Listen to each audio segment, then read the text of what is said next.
Yes, beta, we'll discuss about general characteristics of group 14 elements. Group 14 elements, as we have already started yesterday, they are basically, you can say 5 elements: carbon, silicon, germanium, tin, and lead.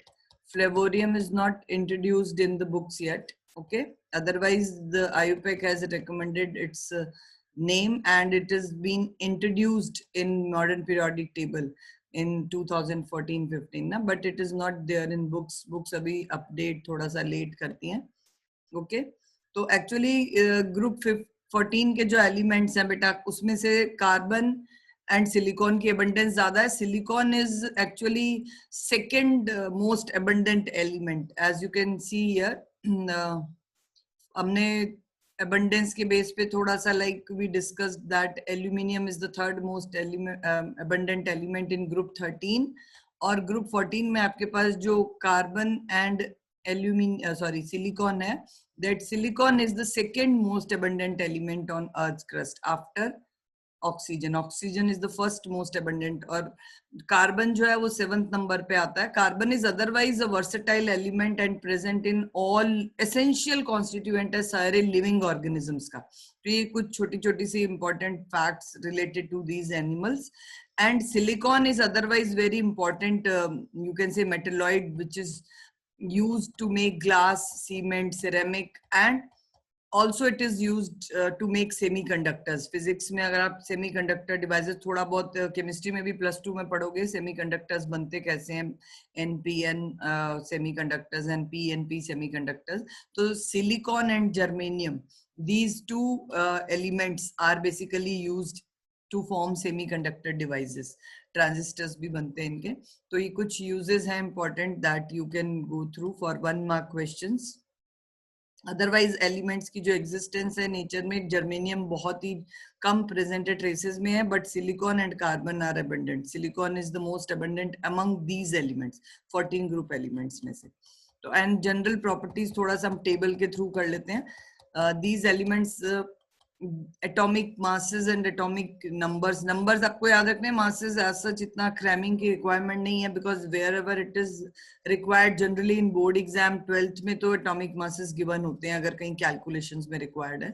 ठीक है, but अभी ऐसा जिस chapter में आपको masses को cram करने की जरूरत नहीं है. Configuration you need to know how to write that, I have already discussed yesterday. Radii, you can see covalent radii of these elements. Otherwise, as compared to group 13, they are smaller in size, and while moving down the group, covalent radii continuously increase. There is no deviation or variation, you can say, कोई exception नहीं है यहाँ पे.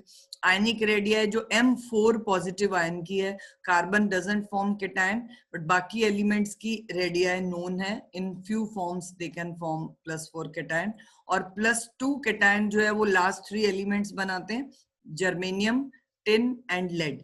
So these 3 elements, their M+2 radius is also known. So you can compare that. आपको radii भी exact values नहीं बेटा cram करने, you just need to know the general trend कि किस तरह से group में downwards radius increase है. Clear? Ionization enthalpy values, first ionization enthalpy value is higher than group 13 elements due to their small size. And उसके बाद आप देखो first, second, third, fourth, ये चारों एंथैल्पीज का अगर हम सम देखें तो it is very high for carbon, silicon, इन जितने भी एलिमेंट्स के लिए आप देख रहे हो. तो it is otherwise difficult for these elements to form cation in +4 state, and this value is highest for carbon. तो carbon can not form C+4 cation. अगर ये +4 ऑक्सीडेशन स्टेट अदरवाइज शो करते हैं elements as their group oxidation state, but mainly the compounds are covalent in nature. Electronegativity is highest for carbon. ठीक है, this makes this carbon as a most versatile element because of its electronegativity higher value 2.5. बाकी elements के लिए आप देख रहे हो 1.8 and 1.9 के approximate है. Melting point is also highest. Density, otherwise carbon की जो density दी हुई है 3.51, this is in diamond form. In graphite form it has somewhat lesser density around 2.2, और उसके बाद फिर ग्रुप में डाउनवर्ड इंक्रीज है. तो एक जनरल ट्रेंड आप देख सकते हो, density increases down the group due to increased mass as compare to increase in size. Melting point is highest for carbon here in case of diamond, and उसके बाद जो मेल्टिंग पॉइंट है वो decrease हुआ है जस्ट बिकॉज ऑफ पैकिंग जो है crystal में वो थोड़ी साइज बढ़ने के साथ साथ लूज हो रही है, and boiling point also decreases down the group. ठीक है, और इलेक्ट्रिकल रेजिस्टिविटी की वैसे यहाँ आपको जरूरत नहीं है, फिजिक्स में ज्यादा रिक्वायर्ड होता है ये, but still if you can, तो resistivity is very high for carbon. Next is chemical properties में अगर हम स्टार्ट करते हैं बेटा, तो थोड़ा सा आपको आइडिया मैंने पहले ग्रुप 13 एलिमेंट्स में भी दिया था, that is these elements show most common जो ऑक्सीडेशन स्टेट है वो +4 है, which is equal to the number of valence electrons ns2 np2। सब में np2 2 इलेक्ट्रॉन्स है और ns में 2 है, तो +4 oxidation state is the most common oxidation state. और उसके अलावा जो एक स्टेट ये lower element germanium, tin and lead show करते हैं, that is +2। Carbon also exhibits negative oxidation state, मैंने आपको ये कल भी बताया, -2 -4 स्टेट तक कार्बन शो करता है in various organic compounds. And carbon के लिए या इन एलिमेंट्स के लिए +4 ऑक्सीडेशन स्टेट में जनरली जो बिहेवियर आता है कंपाउंड्स में, that is covalent. You can underline these small points, because क्यों कोवेलेंट बिहेवियर आ रहा है +4 स्टेट में कंपाउंड में, because sum of first 4 ionization enthalpy is very high. तो compounds in +4 oxidation states are generally covalent in nature, और जो +2 state वाले हैं वो आयनिक होते हैं। नेक्स्ट इज जो टेंडेंसी है ऑक्सीडेशन स्टेट हायर वाली शो करने की, वो ग्रुप में डाउनवर्ड डिक्रीज होती है। मींस लेड की टेंडेंसी बहुत कम है +4 स्टेट में कंपाउंड्स बनाने की, but the tendency to form compounds in +2 state increases down the group, और सबसे ज्यादा लेड में मिलेगी। तो दैट रीजन इस चीज का कि +4 वाली स्टेबिलिटी कम है ग्रुप में डाउनवर्ड और +2 की ज्यादा है, this is because of reluctance or you can say inability of ns2 electrons to participate in bond formation. So this is called inert pair effect. So inert pair effect is the reason due to which these elements show +2 state commonly while moving down the group. lead के लिए सबसे ज्यादा stable है और lead के compound ही +2 state में ज्यादा stable है। The relative stabilities of these two oxidation states vary down the group. Carbon and silicon mostly show +4 oxidation state. Germanium forms stable compound in +4, but few compounds in +2. And tin के बेटा दोनों state में जो compound बन रहे हैं +2 state में, ये चीज आप एक इंपॉर्टेंट मार्क कर लो, इस पे रीजनिंग क्वेश्चन भी आ जाता है।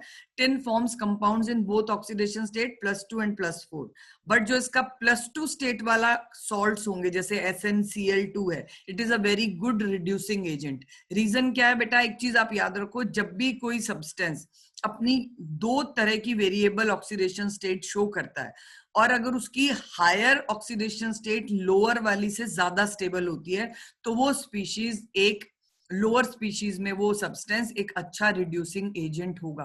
रीजन, वो इजीली अपने आप को लोअर ऑक्सीडेशन स्टेट से हायर ऑक्सीडेशन स्टेट तक ले जाएगा। फॉर एग्जांपल SnCl2, जब इसको ऑर्गेनिक रिएक्शंस में एज अ रिड्यूसिंग एजेंट हम यूज करते हैं, तो ये इजीली अपने अंदर से 2 इलेक्ट्रॉन और लूज करके अपने आप को +4, मतलब सच वो इलेक्ट्रॉन लूजिंग हम सिर्फ एक कंसेप्ट समझ रहे हैं यहाँ पर, वो +4 का केटायन तो नहीं बना पाता, बट ऑक्सीडेशन स्टेट में electron transfer for some time, जो एक कोवेलेंट कैरेक्टर ही कह दो कि इलेक्ट्रॉन की शिफ्टिंग यू कैन से, उसकी वजह से वो +4 ऑक्सीडेशन स्टेट में इजीली आ जाता है, because +4 oxidation state is more stable for tin as compare to +2। और केमिस्ट्री में बेटा ऑक्सीडेशन स्टेट का इंक्रीज होना, प्लस की तरफ जाना, वो ऑक्सीडेशन होता है, तो इसका अपना ऑक्सीडेशन इजीली होता है, hence it can reduce the other species. So tin in +2 state is a strong, or it is a good reducing agent, whereas lead in +2 state compounds उसके स्टेबल है, बट +4 स्टेट में lead के compound strong oxidising agents है। Reason, अब वो +4 state में जो lead के कंपाउंड है, उसमें लेड जो है वो अपने आप को रिड्यूस करने की टेंडेंसी में रहता है, बिकॉज उसकी +2 स्टेट ज्यादा स्टेबल है, तो वो 2 इलेक्ट्रॉन्स एक्सेप्ट करेगा या 2 इलेक्ट्रॉन्स अपनी तरफ अट्रैक्ट करेगा to reduce its oxidation state from +4 to +2। +4 से +2 तक आने के लिए इलेक्ट्रॉन अपनी तरफ अट्रैक्ट करेगा, और इलेक्ट्रॉन गेनिंग टेंडेंसी को हम कहते हैं रिडक्शन। मतलब अपनी ऑक्सीडेशन स्टेट को रिड्यूस करना एलिमेंट का रिडक्शन होता है। तो जिस एलिमेंट का अपना रिडक्शन इजीली होता है वो एक अच्छा ऑक्सीडाइजिंग एजेंट होता है। तो दैट मीन्स ये बहुत एक इंपॉर्टेंट ट्रेंड है इस ग्रुप में कि टिन के +2 स्टेट के सॉल्ट्स रिड्यूसिंग एजेंट्स की तरह बिहेव करते हैं, और लेड के +4 स्टेट वाले कंपाउंड जैसे लेड का जो डाइऑक्साइड है PbO2, it is a very strong oxidising agent जो जनरली रिएक्शंस में इंडस्ट्रीज में यूज होता है एज एन ऑक्सीडाइजिंग एजेंट। वो अपने में से एक ऑक्सीजन लूज करके PbO में कन्वर्ट हो जाता है, ऑक्सीडेशन स्टेट +4 से +2 आ जाती है, which is more stable for lead. Okay, ये क्लियर हो गया आपको question? Why is tin more tin in +2 state is a reducing agent and lead in +4 state is a good oxidizing agent. This is all due to their more stable oxidation states जिसमें वो easily convert कर लेते हैं अपने आप को। Tetravalent state the number of electrons around the central atom। अभी ये भी हमने कल डिस्कस किया था कि इस ग्रुप के जो कंपाउंड्स हैं बेटा, उनमें जनरली जो सेंट्रल एटम का ऑक्टेट है वो कंप्लीट है, क्योंकि 4 टेट्रावेलेंसी है सबकी, 4 वैलेंस इलेक्ट्रॉन्स एंड 4 बॉन्ड्स ये इजीली बनाते हैं, जैसे कार्बन के कंपाउंड्स है CH4 CCl4। तो number of electrons around central atom is 8. So these kind of molecules are called electron precise molecules।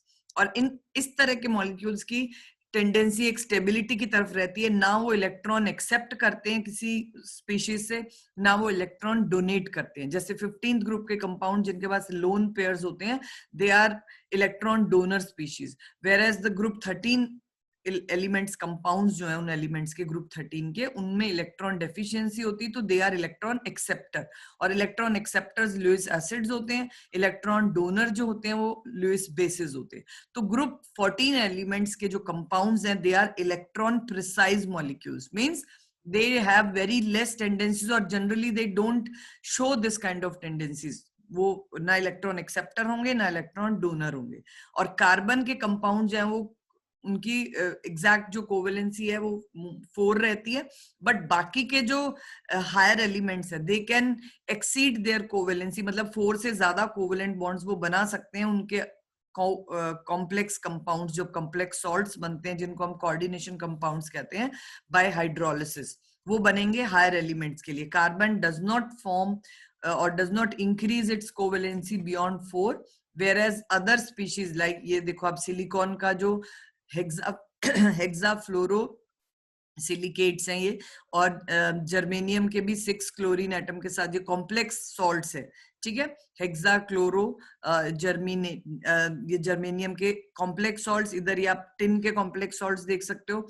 तो ये जो सॉल्ट्स बन रहे हैं कॉम्प्लेक्स सॉल्ट्स, ये कोऑर्डिनेशन बॉन्ड्स के थ्रू बन रहे हैं, जिसमें इन तीनों एलिमेंट्स के पास एम्प्टी d ऑर्बिटल्स प्रेजेंट है, in which they can accept electrons and increase their covalency beyond 4। Carbon की टेंडेंसी इलेक्ट्रॉन एक्सेप्ट करने की बिल्कुल भी नहीं है, क्योंकि वैसे ही 4 इलेक्ट्रॉन से वो अपना ऑक्टेट कंप्लीट कर चुका है।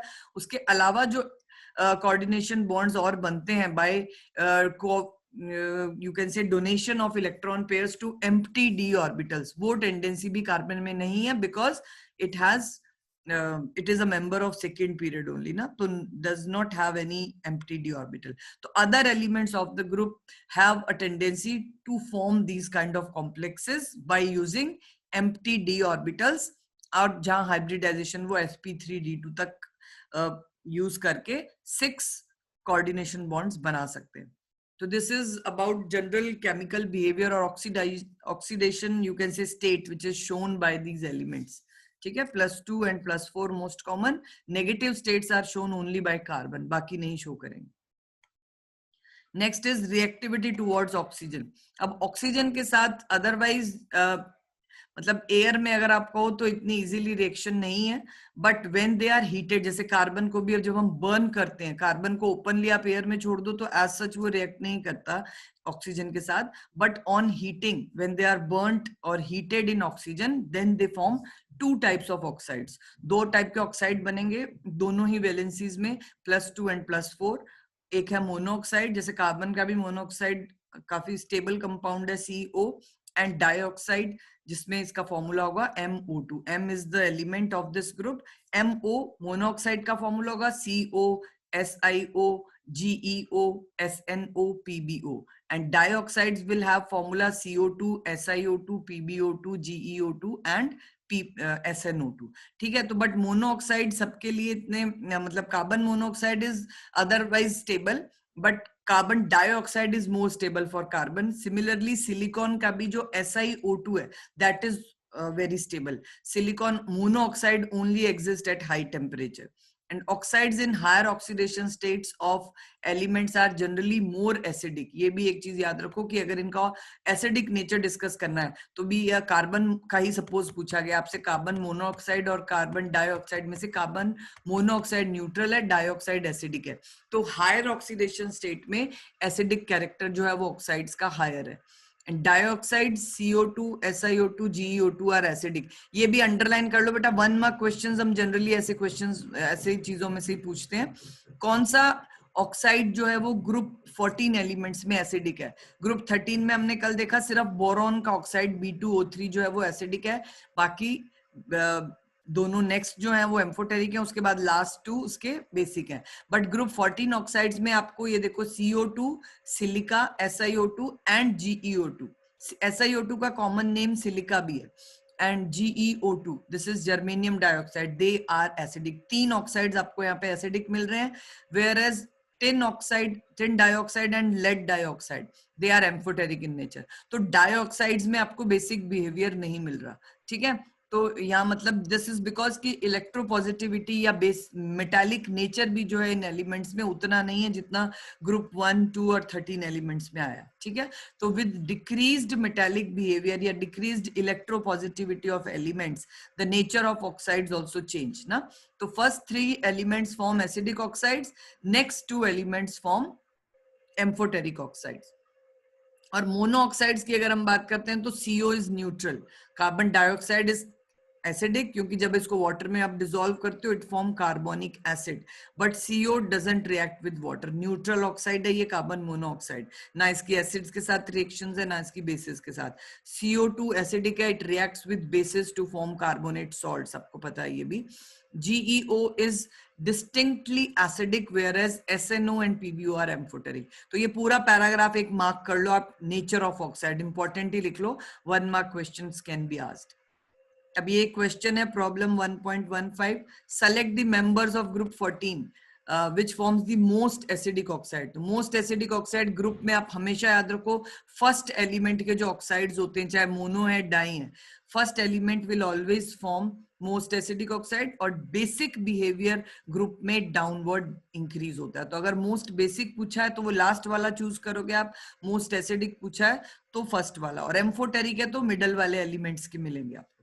And which element is commonly found in +2 oxidation state? Group 14 में lead जो है वो सबसे ज्यादा commonly +2 state शो करेगा.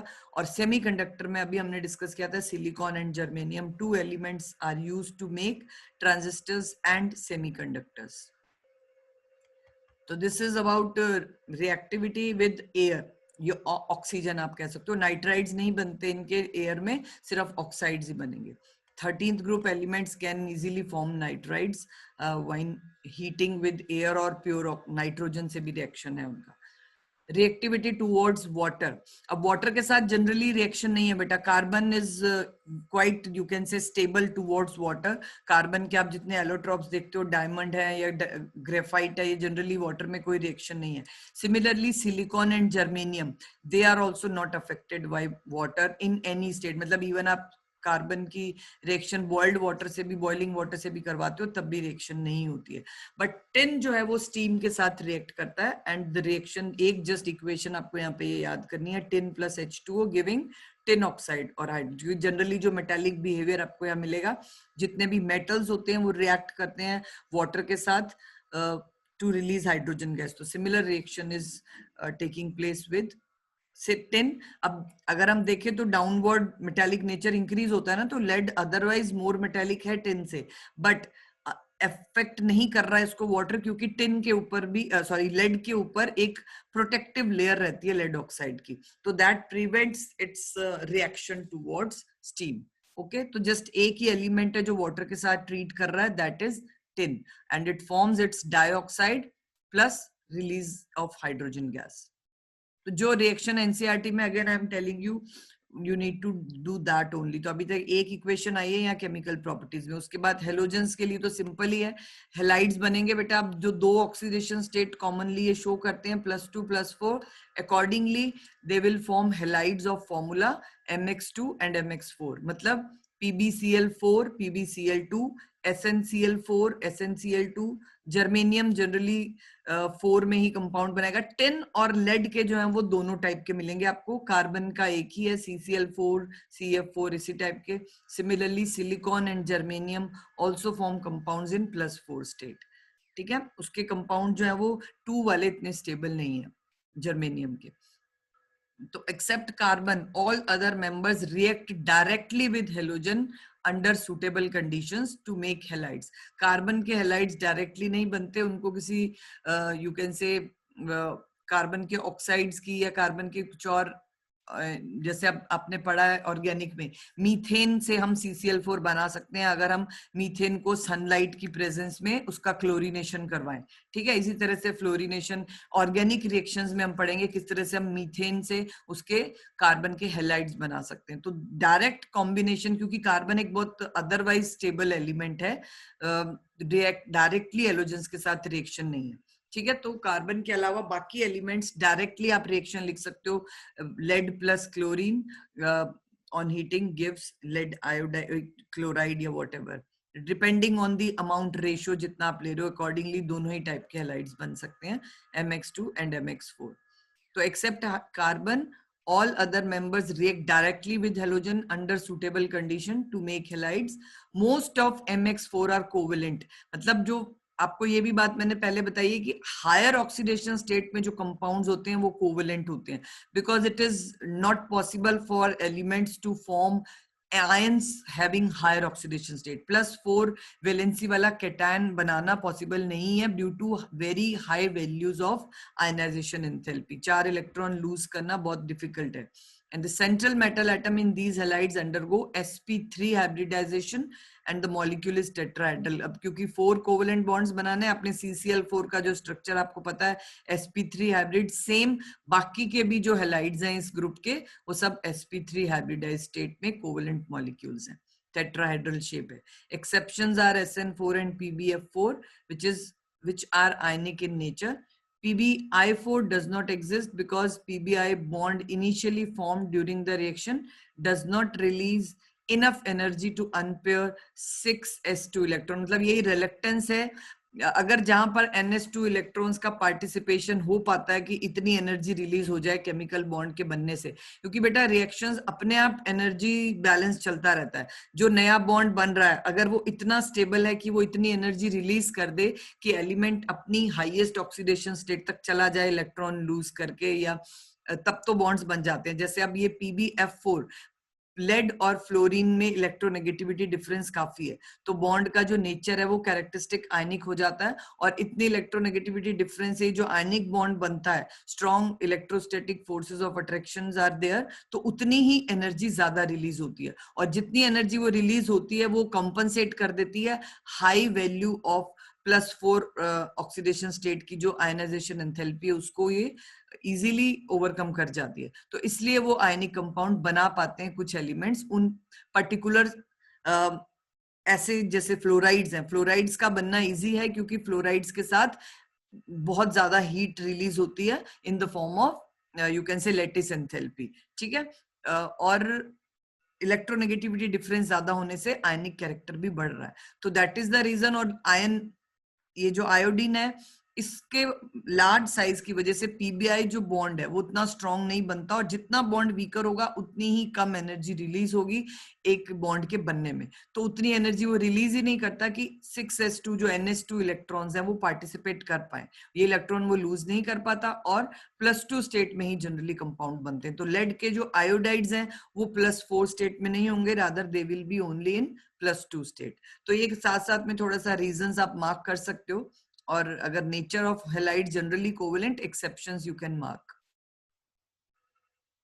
Next is heavier members germanium to lead are able to make halides of formula MX2। अब ये भी आप फर्स्ट 2 मेंबर्स को छोड़ के हमने पहले ही पढ़ लिया वैसे तो कि +2 स्टेट में बाकी तीनों एलिमेंट्स अपने कंपाउंड्स बनाते हैं, but stability of dihalides increases down the group.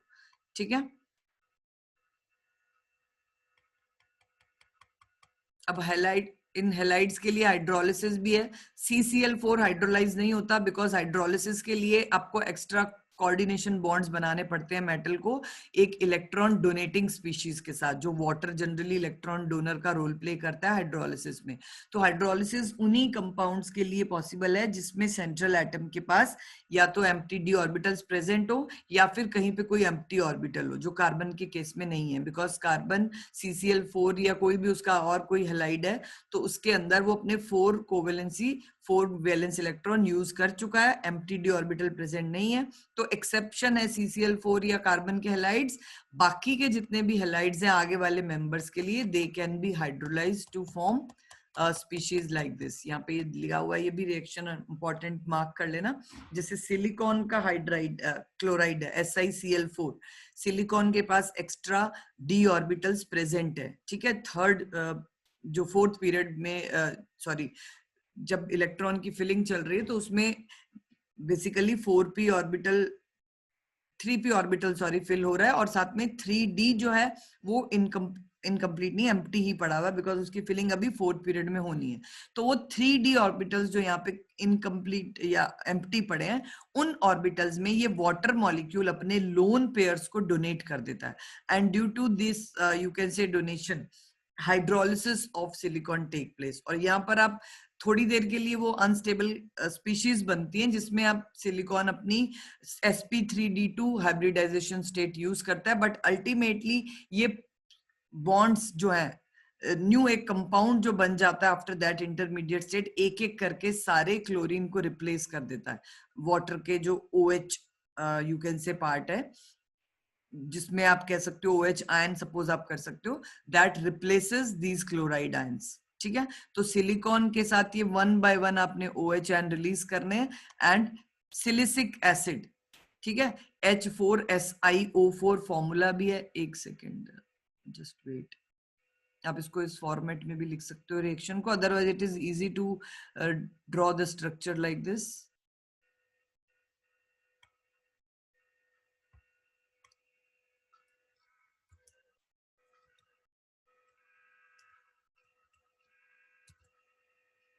In this form you can also write this silicic acid का formula, otherwise it's very easy to write in that format जैसे book में दिया हुआ है SI के साथ 4 टेट्रा, क्योंकि इससे एग्जैक्ट स्ट्रक्चरल आपको दिख रहा है कि स्ट्रक्चर में भी किस तरह से चारों क्लोरीन को 1 by 1 रिप्लेस किया है एक एक वाटर मॉलिक्यूल ने अपने OH पार्ट से। ठीक है, तो this is the formation of silicic acid by treating और by hydrolysis of silicon tetrachloride SiCl4। तो ये रिएक्शन हम ऐसे भी पूछ सकते हैं, what happens when silicon compounds और silicon halides are hydrolyzed by water. तो हाइड्रोलिसिस में इनिशियली तो एक मतलब लोन पेयर ही एक्सेप्ट करेगा, उसके एम्प्टी डी ऑर्बिटल्स में एक्चुअली एक्सेप्शन चलती है। तो पहले तो एक्स्ट्रा बॉन्ड्स बनते हैं coordination bond, but ultimately finally एक स्टेबल कंपाउंड बनता है which is called silicic acid. क्योंकि जो कोऑर्डिनेशन कंपाउंड बनते हैं इन बिटवीन इंटरमीडिएट, अगर तो वो स्टेबल होते हैं तो वैसे ही रहेंगे,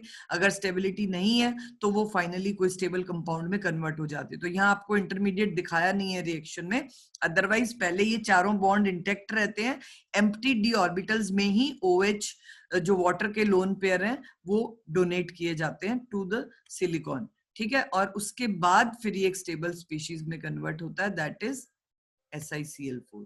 तो mark it as important reaction, क्योंकि इस चैप्टर में आपको ज्यादा इक्वेशंस नहीं है, तो जितनी है वो अच्छे से कर लेना। Equations are very important and we generally ask in exam. अभी वही मैंने आपको बताया कि यहाँ SiCl जो अपनी sp3d2 दो डी ऑर्बिटल्स इन्वॉल्व होके वो इनिशियली इंटरमीडिएट बनाता है, बट वो स्पीशीज एग्जिस्ट नहीं करती। रीजन क्या है कि सिलिकॉन जितना साइज है उसके अराउंड 6 क्लोरीन एटम अकोमोडेट करना इसके लिए पॉसिबल नहीं होता, इसलिए ये जनरली जो है वो अपने Cl बॉन्ड को तोड़कर ये सिलिसिक एसिड बना देता है. Where as if we dissolve SiF4 in water, तो वो ये स्पीशीज बनाएगा जिसमें सिलिकॉन अपने एम्प्टी d ऑर्बिटल में फ्लोरीन से इलेक्ट्रॉन एक्सेप्ट करके मतलब 4 बॉन्ड ये तो बन ही रहे हैं, साथ साथ 2 बॉन्ड आपको यहाँ एक्स्ट्रा मिल रहे हैं. ठीक है, 6 bonds are made by here, और ये ऑक्टाहेड्रल शेप में ये मॉलिक्यूल है और ये मॉलिक्यूल टेट्राहेड्रल है. तो रीजन क्या है, आपने डाला तो यहाँ पे भी SiCl4 ही था ना वाटर में, बट रीजन क्या हुआ कि 6 क्लोरीन एटम जो है वो यहाँ पर वो एक्सेप्ट नहीं कर पाता. बट वाटर में जनरली एसिडिक, अगर हम कहें हाइड्रोलिसिस जब हम करवा रहे हैं वाटर के साथ, तो हम थोड़ा अगर इसको एसिडिक मीडियम में करवाएं तो ये स्पीशीज बनेगी SiF6. तो ऐसी स्पीशीज बनती हैं during hydrolysis in acidic medium. तो silicon hexafluoride can be form, but silicon hexachloride is not known just because of accommodation problem, क्योंकि मॉलिक्यूल की स्टेबिलिटी कहीं हद तक उनकी अकोमोडेशन पे भी डिपेंड करती है. अगर बहुत ज्यादा क्राउडिंग हो जाती है तब वो मॉलिक्यूल स्टेबल नहीं हो पाता. तो मेन रीजन क्या है यहाँ पे, 6 large chloride ions can not be accommodated around silicon due to limitation of its size, and interaction between lone pair of chloride ion and silicon +4 is not very strong. क्योंकि जो नए bond बनने हैं, अगर उनमें इंटरेक्शन या bond बनने की स्टेबिलिटी ज्यादा नहीं है, तो अब क्योंकि सिलिकॉन, और मैंने आपको ये चीज भी बार बार आप याद रखो, हायर ऑक्सीडेशन स्टेट में ऑक्सीजन एंड फ्लोरीन के कंपाउंड ज्यादा स्टेबल होते हैं as compare to other elements due to their high electronegativity. और ऑक्सीजन के साथ एक प्लस पॉइंट जाता है मल्टीपल बॉन्ड फॉर्मेशन. ठीक है, तो यहाँ इन्होंने ऑक्साइड का तो नहीं पूछा, बट क्लोरीन और फ्लोरीन में कंपैरिजन है. तो एक तो साइज फैक्टर आ गया, दूसरी चीज क्लोरीन की इलेक्ट्रोनेगेटिविटी कम है, तो जो इंटरेक्शन नया आएगा Si और Cl में, उसमें से इतनी एनर्जी रिलीज नहीं हो पाएगी कि सिलिकॉन और हायर ऑक्सीडेशन स्टेट में जा सके. ठीक है, तो यहाँ पर वो चीज पॉसिबल है because fluorine is more electronegative, और जो इंटरेक्शन है उसमें इलेक्ट्रोनेगेटिविटी डिफरेंस ज्यादा होने से ये ज्यादा एनर्जी रिलीज करेगा बॉन्ड SiF का बनना. ठीक है, next is important trends and anomalous behaviour of carbon. अब एनोमलस बिहेवियर ऑफ कार्बन में यहाँ पर आपको जो चीजें हैं वो बहुत ज्यादा आपने वैसे तो 10th में पढ़ ली हुई हैं, बट थोड़ा सा हम उसके एलोट्रोप्स को ज्यादा यू कैन से डिटेल में चैप्टर में डिस्कस करेंगे. अब obviously you know that first member of every group shows certain different properties due to small size, high electronegativity, high IE value, high you can say charge over size ratio, and unavailability of empty d orbitals. तो again these are the reasons, और बार बार आपको मैं बता रही हूँ बेटा ये reasons सबके लिए सेम है, चाहे आप लिथियम का anomalous behavior डिस्कस कर रहे हो, बेरिलियम का कर रहे हो, बोरॉन का कर रहे हो, कार्बन का कर रहे हो, reasons are same.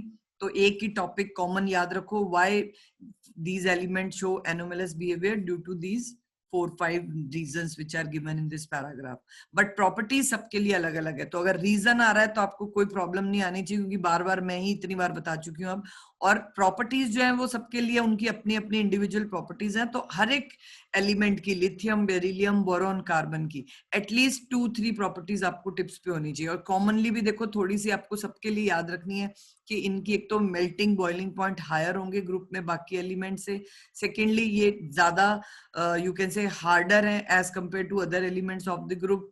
कार्बन के केस में तो आपको बहुत सारी प्रॉपर्टीज हैं जो वैसे ही आपको पता है कि carbon has highest tendency to form long chains, जिसको हम कैटिनेशन टेंडेंसी कहते हैं. Carbon can easily form multiple bonds with itself and with other elements like CO, CN, CS. ये डबल बॉन्ड्स इजीली बना पाता है due to its small size and high electronegativity and tetravalency. 3 factors ऐसे हैं multiple bond formation के लिए जो जरूरी हैं, क्योंकि छोटे साइज वाले p orbitals easily lateral overlapping करने में मतलब एबल होते हैं.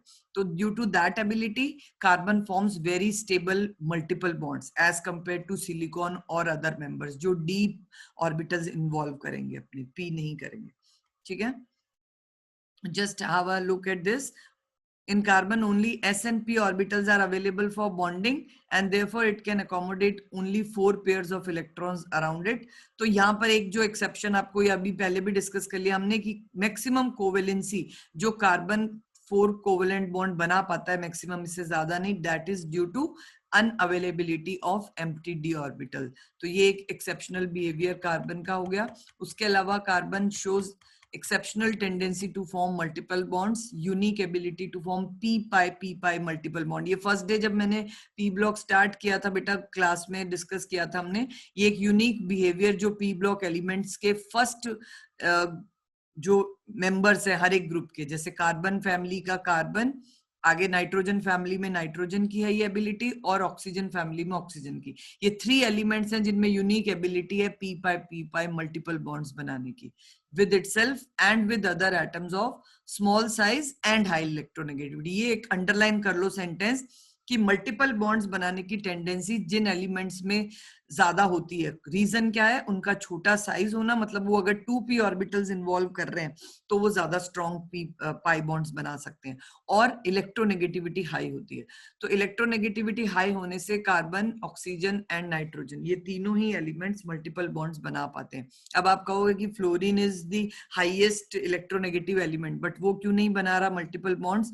बिकॉज फ्लोरीन के पास सिर्फ एक ही अनपेयर्ड इलेक्ट्रॉन है उसके p ऑर्बिटल में, और आपने पढ़ा है बॉन्डिंग चैप्टर में कि p पाई बॉन्ड बनते कैसे हैं। जब सिग्मा बॉन्ड बन जाते हैं हाइब्रिड ऑर्बिटल्स के मतलब यूज करके, तो जो बचे हुए अनपेयर्ड p ऑर्बिटल्स होते हैं, मतलब ऐसे ऑर्बिटल जिनमें अनपेयर्ड इलेक्ट्रॉन है प्रेजेंट, हाइब्रिडाइजेशन होने के बाद जो बच गए हैं, जैसे कार्बन sp3 हाइब्रिड स्टेट में होता है तो मल्टीपल बॉन्ड नहीं बनाता, बट जब कार्बन sp2 और sp हाइब्रिड स्टेट में जाता है तब वो अपने सारे p ऑर्बिटल इन्वॉल्व नहीं कर रहा ना, क्योंकि कार्बन में तीनों p ऑर्बिटल्स के पास एक एक इलेक्ट्रॉन है, सॉरी 2 इलेक्ट्रॉन्स है, एक p ऑर्बिटल खाली है, तो s वाला एक इलेक्ट्रॉन ये एक्साइट करके तीसरे p ऑर्बिटल में हाफ फिल्ड कर देता है। तो 4 अनपेयर्ड इलेक्ट्रॉन कार्बन के पास बन जाते हैं, एक s ऑर्बिटल में, 3 p ऑर्बिटल में। तो ये 4 अनपेयर्ड इलेक्ट्रॉन्स अगर सारे ही यूज हो रहे हैं हाइब्रिडाइजेशन में, तब तो वो sp3 हाइब्रिड स्टेट में होगा,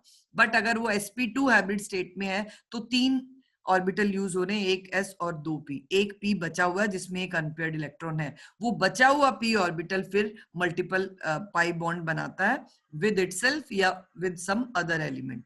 और अगर sp स्टेट में है कार्बन, जहां ट्रिपल बॉन्डेड कार्बन जिसको हम कहते हैं, उस स्टेट में कार्बन के पास 2 हाफ फिल्ड p ऑर्बिटल्स पड़े हुए हैं। तो अगर ये हाफ फिल्ड p ऑर्बिटल्स होंगे तभी वो मल्टीपल बॉन्ड बनाएगा।